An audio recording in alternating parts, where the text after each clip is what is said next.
여러분 안녕하세요. 이기련 변호사입니다. 이번 과정은 가정폭력이란 무엇이며 실제로 어떤 형태로 얼마나 자주 일어나는지 그리고 그에 대해서는 어떠한 법률적인 문제점들이 있는지에 대해서 알아보는 것이 목적입니다. 과거에는 가정 내의 문제에 대해서는 국가 공권력은 물론이고 사회가 간섭하지 않는 것이 바람직하다는 인식이 있었습니다. 하지만 이제는 더 이상 그렇게만 볼 수 없는 요인들이 많이 있지요. 그러면 함께 보시면서 그 문제점이 무엇인지에 대해서 알아보시겠습니다. 가정폭력이란 가정 구성원 사이에 신체적, 정신적 또는 재산상 피해를 수반하는 행위를 말하며 가정폭력 범죄에는 상해, 폭행, 유기, 학대, 아동 혹사, 체포, 감금, 협박, 명예훼손, 모욕, 주거 신체 수색, 강요, 공갈, 재물 손괴 및 아동 구걸 강요 등이 있습니다.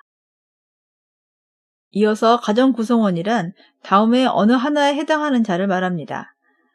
배우자 또는 배우자 관계에 있었던 자, 자기 또는 배우자와 직계 좀비속 관계에 있거나 있었던 자, 계부모와 자의 관계 또는 정모와 서자의 관계에 있거나 있었던 자, 동거하는 친족 관계에 있는 자가 그것입니다. 한편 가해자란 가정폭력 범죄를 범한 자 및 가정 구성원인 공범을 뜻하며 가정폭력 피해자란 가정폭력 범죄로 인해 직접적으로 피해를 입은 자를 가리킵니다. 가정폭력 범죄의 처벌 등에 관한 특례법은 가정폭력의 범위를 한정하여 가정폭력 범죄를 규정하고 있으며 가정폭력 범죄에 대하여 형사처벌 절차에 관한 특례를 규정하고 있습니다. 존속폭행과 관련된 사례를 보시겠는데요. 15세 된 남자 중학생 게임돌이는 게임에 빠져 방과 후에 집에 와서 밥도 먹지 않고 게임에 열중하곤 합니다. 이에 보다 못한 아버지는 게임돌이에게 게임을 그만두지 않으면 컴퓨터와 인터넷선을 끊어버릴 수도 있다고 구중하였습니다. 참다 못해 컴퓨터를 쓰고 하려는 아버지에 대해 이를 말리려던 게임돌이가 엉겁결에 아버지를 밀쳤고 아버지는 넘어져 이로 인해 팔이 부러지게 되었습니다. 아들 게임돌이는 아버지를 다치게 했다는 이유로 형사처벌을 받게 될까요? 자, 이 사례를 해결해 보실 텐데요. 형사처벌을 받을 수도 있지만 검사가 결정하기에 따라서는 가정폭력 범죄의 처벌 등에 관한 특례법에 따라 가정보호사건으로 처리되어 보호처분을 받을 수도 있습니다. 형법은 직계 존속에 대한 범죄를 가중처벌하고 있어서 아버지나 어머니에게 상해를 입힌 경우 일반 상해죄에 비해 무겁게 처벌을 받습니다. 그러나 가정에서 발생한 폭력 범죄에 대해서는 가정폭력 범죄의 처벌 등에 관한 특례법이 우선적으로 적용됩니다. 따라서 존속폭행, 존속상해, 존속유기 등에 해당하는 범죄에 대하여는 검사가 일반 형사사건으로 기소하지 않고 가정보호사건으로 가정법원에 송치할 수 있습니다. 이 경우에는 형사처벌 대신 가정폭력 범죄의 처벌 등에 관한 특례법에 따른 보호처분을 받게 됩니다. 가정폭력은 가해자의 92.1%가 전과가 없는 자로 다른 형사법규 위반보다 폭력에 대한 법적 죄의식이 낮습니다. 그러나 가정폭력은 가출, 가정파탄 및 폭력성의 세습 등을 가져오는 근절되어야 할 범죄로 보아야 할 것입니다. 피해자는 주로 아내이고 아내폭력 피해 가정의 65.9%는 자녀에 대한 폭력이 동반되어 청소년 가출을 가져오는 등 가정폭력은 부부만의 문제가 아니라 이미 사회적인 문제가 되었습니다. 가정폭력의 유형은 흔히 물리적인 형태의 신체적 폭력, 정서적 폭력, 경제적 폭력, 기타 성학대와 방임 및 통제 등으로 나눌 수 있습니다.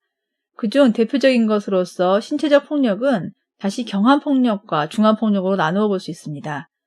경함폭력으로서는 배우자에게 물건을 집어던지는 행위, 어깨나 목 등을 움켜잡는 행위, 손바닥으로 뺨이나 신체를 때리는 행위 등을 볼 수 있습니다. 반면 중함폭력으로는 목을 조르는 행위, 칼이나 흉기 등으로 위협하거나 다치게 하는 행위, 턱대나 몽둥이로 때리는 행위, 사정없이 마구 때리는 행위 등이 포함됩니다. 한편 가정 내에서 일어나는 가정폭력은 젊은 기혼부부의 경우와 노인부부, 그리고 미혼자의 가정폭력 등으로 분류할 수도 있을 것입니다. 여기서는 흔히 가정폭력이라고 할 때 연상하는 젊은 기혼부부 간의 가정폭력과 노부부 간의 가정폭력 문제를 살펴보기로 하겠습니다. 2010년 여성가족부는 만 19세에서 65세 미만의 기혼자의 가정폭력을 조사하였는데요. 조사 대상자들의 특성 중 폭력에 대한 태도를 분석한 결과 사회 질서를 유지하기 위해서는 폭력이 필요한 경우가 있다라는 항목에 대해서 그렇다 또는 매우 그렇다라고 응답한 경우가 33.5%로 가장 많았습니다. 이는 우리나라 기혼 남녀 10명당 3명 정도가 사회질서를 위한 폭력 사용에 대해 허용하는 태도를 갖고 있음을 말합니다.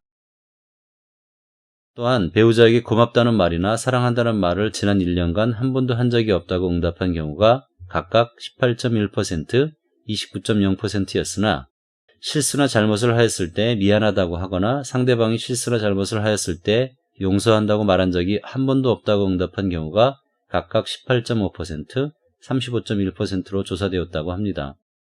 이것은 부부간의 언어를 통한 감정 전달이 충분히 교환되고 있지 못함을 알 수 있는 자료입니다. 여성가족부의 자료에 의하면 만 19세 이상 65세 미만 기혼 남녀의 부부 폭력률은 1년간 65.6%로 나타났습니다. 물론 부부 폭력의 유형은 신체적 폭력을 비롯하여 정서적 폭력, 경제적 폭력, 성학대, 방임 및 통제에 이르기까지 매우 다양합니다.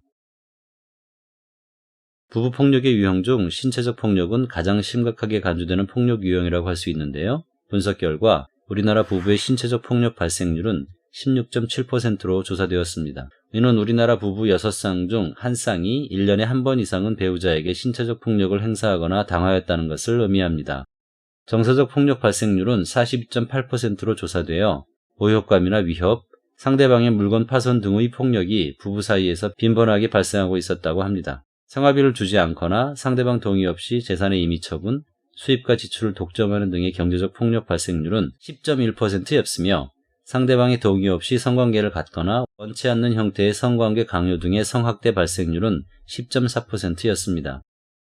많은 기간 추세를 반영하기에는 아직도 무리라고 할 수 있겠지만 연도별로 부부폭력 발생률을 비교해보면 어느 정도의 흐름은 감지할 수 있습니다. 2004년에 비해 전체적인 폭력 발생률이 증가한 것과 그 원인으로 가정폭력 유형 중 정서적 폭력, 경제적 폭력 및 방임의 비율이 커지고 있다는 점을 들 수 있습니다.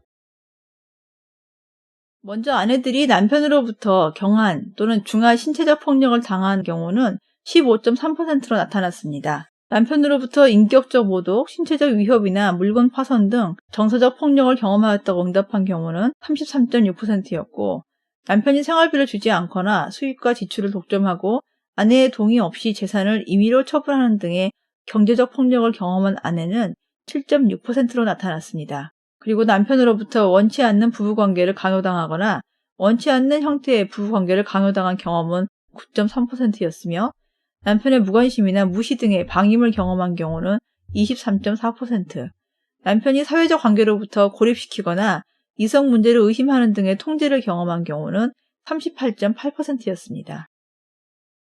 한편 남편의 폭력이 처음 시작된 시기는 결혼 후 5년 미만인 경우가 54.5%로 5년 이후부터라고 응답한 41.3%보다 많았습니다. 특히 결혼 후 1년 미만이라고 응답한 경우도 21.7%로 나타나 결혼 초기부터 부부 폭력에 대한 대응이 필요함을 알 수 있는데요. 아내가 남편에게 처음 폭력을 시작한 시기에서도 결혼 후 5년 미만이 52.2%로 5년 이후 43.6%보다 높은 비율로 나타났습니다. 아내의 보고에 의하면 남편이 먼저 폭력을 시작하였다고 응답한 경우가 83.7%였고 자신이 먼저 폭력을 시작하였다고 응답한 경우는 16.3%로 낮아서 아내의 남편 폭력이 방어적인 성격을 띠고 있을 것으로 추측할 수 있습니다. 다음으로 남편을 대상으로 부부폭력 발생률을 폭력 유형별로 살펴본 결과 아내로부터 경하거나 중한 신체적 폭력을 당한 남편은 7.0%로 나타났습니다. 아내로부터 인격적 모독, 신체적 위협이나 물건 파손 등을 통해 정서적 위해를 경험하였다고 응답한 경우는 24.5%였고 아내가 생활비를 주지 않거나 수입과 지출을 독점하고 남편의 동의 없이 재산을 임의로 처분하는 등의 경제적 폭력을 경험한 남편은 4.4%로 나타났습니다. 그리고 아내로부터 원치 않는 부부관계를 강요당하거나 원치 않는 형태의 부부관계를 강요당한 적이 있다고 응답한 경우는 4.7%로 나타났습니다. 아내의 무관심이나 무시 등의 방임을 경험하였다고 응답한 경우는 18.5%, 사회적 관계로부터 고립시키거나 이성 문제로 의심하는 등의 통제를 당하였다고 응답한 경우는 37.5%에 달하였습니다. 다음으로 남편의 연령대에 따른 부부폭력 피해율인데요. 부부폭력 피해율을 남성의 인구사회학적 특성에 따라 살펴본 결과 19세 이상 35세 미만 연령대의 부부폭력 피해율이 72.9%로 가장 높았고 35세 이상 50대 미만 연령대는 51.9%, 50세 이상 65세 미만 연령대 47.7%의 순으로 나타났습니다. 19세 이상 35세 미만 연령대에서 신체적 폭력 피해율이 8.7%로 가장 높았고 경제적 폭력 피해율, 방임과 통제 피해율이 각각 5.5%, 23%, 72.2%로 다른 연령대의 남성들보다 높은 수치로 나타났습니다. 노인의 가정폭력에 대해 보실 텐데요. 2010년 여성가족부는 65세 이상 노인에 대해서도 조사를 하였는데 조사 대상인 노인들의 인구 사회학적 특성 중 폭력에 대한 태도를 살펴보면 사회질서를 유지하기 위해 폭력이 필요한 경우도 있다라는 문항에 대해 25.0%가 그렇다 또는 매우 그렇다고 답해 가장 높은 응답률을 보였습니다. 성별로 살펴보면 결과만 좋으면 폭력이 반드시 나쁜 것은 아니다라는 문항에 대해 여성은 14.6%, 남성은 19.4%가 그렇다 또는 매우 그렇다고 답했으며 사회질서를 유지하기 위해 폭력이 필요한 경우도 있다라는 문항에서는 여성의 23.4%, 남성의 27.6%가 그렇다 또는 매우 그렇다고 답하여 남성의 폭력 허용도가 비교적 높음을 알 수 있습니다. 여성가족부 자료에 의하면 조사 대상 기간 1년간 노인 부부의 부부폭력 유형 중 경한 신체적 폭력과 중한 신체적 폭력을 합한 신체적 폭력 발생률은 7.1%, 정서적 폭력은 23.9%, 경제적 폭력은 5.3%, 성학대는 3.1%, 방임은 15.4%, 통제는 25.1%였습니다. 먼저 여성 노인이 응답한 지난 1년간 부부폭력 피해율을 보면 여성 노인의 13.8%가 정서적 폭력, 통제를 경험한 것으로 나타났습니다. 그 외 방임은 8.9%, 신체적 폭력은 5.6%가 경험한 것으로 나타났습니다. 여성 노인의 부부폭력 가해율을 살펴보면 통제를 가한 경우가 14.6%로 가장 많았고 정서적 폭력, 방임 순으로 나타났습니다. 통제를 제외하고는 전반적으로 피해율이 가해율보다 높은 것으로 조사되었습니다. 기혼자 관련하여 가정폭력 인식 정도를 보실 텐데요. 여성가족부의 조사 결과 기혼자들의 가정폭력법 인식 정도는 배우자를 때리려고 위협을 하거나 배우자의 물건을 파손하는 행위가 폭력이라고 인식하는 비율이 95%로 가장 높았습니다. 또한 배우자에게 모욕적인 어투로 말을 하거나 욕을 하는 행위를 폭력으로 인식하는 비율은 89%로 뒤를 이었고 배우자에게 원치 않는 성관계를 강요하는 행위를 폭력으로 인식하는 비율이 88.4%로 나타나고 있습니다. 이 자료를 통해 신체적 폭력보다 정서적 폭력과 성학대를 상대적으로 폭력으로 보지 않는 경향이 있다는 것을 알 수 있는데요. 반면 배우자에게 무관심하거나 냉담하게 대하는 행위와 배우자에게 생활비를 주지 않거나 배우자의 동의 없이 재산을 임의로 처분하는 행위를 폭력으로 인식하는 비율이 각각 85%, 73%로 나타나 경제적 폭력에 대한 인식률은 신체적 폭력과 정서적 폭력 및 성학대에 비해서 더 낮게 나타나고 있음을 알 수 있습니다.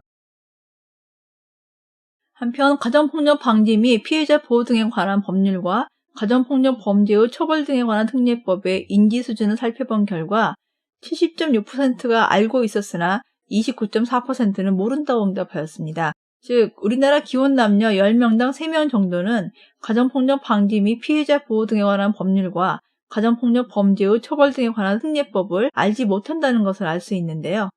구체적으로 가정폭력 관련법의 규정 내용에 대한 숙지 정도를 살펴보면 누구든지 가정폭력 범죄를 알게 된 때에는 수사기관에 신고할 수 있다의 인지도가 72.4%로 가장 높았습니다. 그 다음으로 가정폭력을 신고받은 경찰은 즉시 현장에 출동하여 수사를 하여야 한다는 문항은 66.6%, 가정폭력 범죄를 신고한 사람에 대해서는 비밀이 보장된다의 경우는 60.7%, 가정폭력으로 배우자를 고소하더라도 자동으로 이혼이 되는 것은 아니다는 59.9%, 전 배우자 혹은 사실혼 관계에 있는 자가 폭력을 행사하는 경우에도 가정폭력으로 고소할 수 있다는 59.6%, 가정폭력으로 신고된다 하더라도 반드시 전과자가 되는 것은 아니다는 47.1%의 순으로 나타났습니다.